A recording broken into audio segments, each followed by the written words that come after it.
Public transport networks are historically laid out in a radial fashion.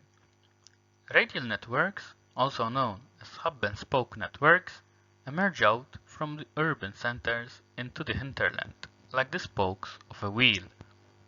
By catering mostly to the trips from the hinterland to the core, the radial approach manifests a design that requires destinations other than the CBD to have highly indirect travel.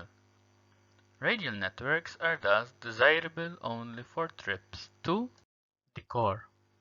A second network typology is the dispersed or multidirectional network, in which no discernible pattern exists and the go anywhere to anywhere approach is taken.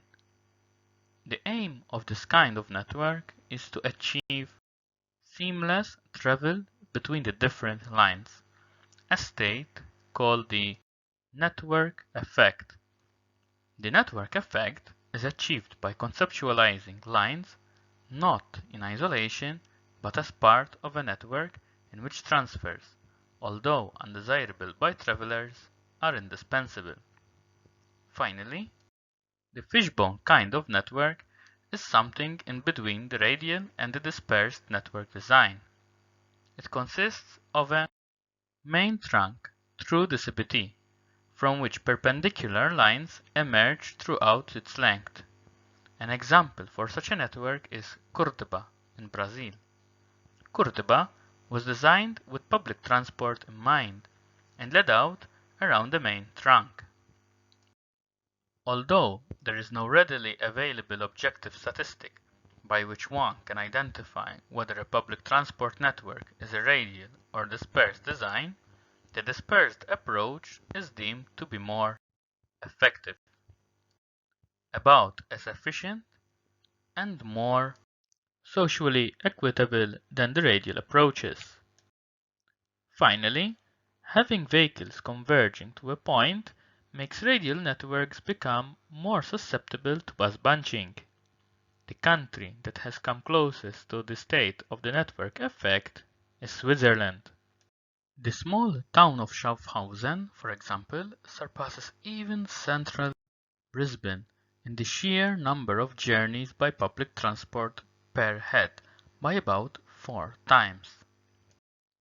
In Zurich, one of the wealthiest cities in the world, public transport does not only have a sizable mode share, but has the admirable fact of being one of the few public transport systems in the world that not only has an ever-increasing modal share, but also enjoys patronage from the wealthier sections of society as well.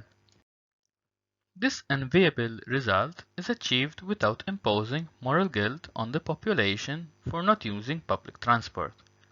Hence, Zurich can be regarded as the model city.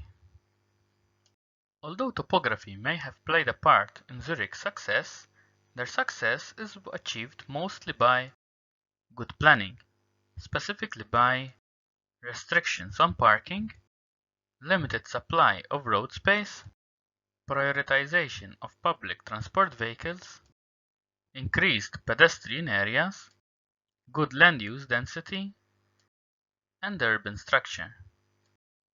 The result is a public transport system that, although comparable with other cities in terms of speed, is not hampered by traffic and thus is able to serve more stops in the same time period as its contemporaries.